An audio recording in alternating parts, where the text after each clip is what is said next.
సాయి ప్రసాద్ గారు ఏం చెప్పారు? 2022లో రెవెన్యూ సెక్రటరీగా వారు చేరారు. ఏం చెప్పారు? నేను రెవెన్యూ సెక్రటరీగా రాకముందు నాకు ఈ జగన్మోహన్ రెడ్డి గారి సర్వే మీద చాలా అనుమానాలు ఉన్నాయి. చేరిన తర్వాత రెవెన్యూ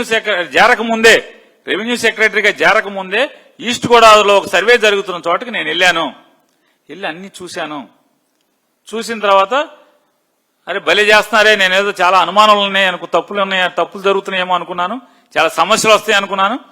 లేలే, చాలా బ్రహ్మాండంగా జరుగుతుందని చెప్పని సిద్ధార్థ్ జైన్ అనేటువంటి అప్పటి సర్వే కమిషనర్కి ఫోన్ చేసి నేను చెప్పాను అని చెప్పారు. తర్వాత ఏమన్నారు?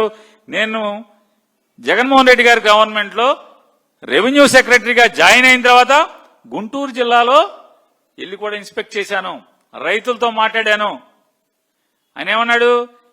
పాత survey 5% plus or minus survey, ఇది యాక్యురేట్ సర్వే, చాలా మందికి సెంట్లు తగ్గినప్పుడు సమస్య వస్తుందేమో అని చెప్పి రైతుల దగ్గరికి వెళ్ళి చాలా మందితో రైతులతో మాట్లాడాను.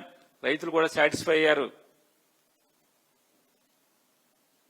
ఇది తప్పు అయితే రేపు ఆయన చీఫ్ సెక్రటరీ చేయబాకండి మీరు.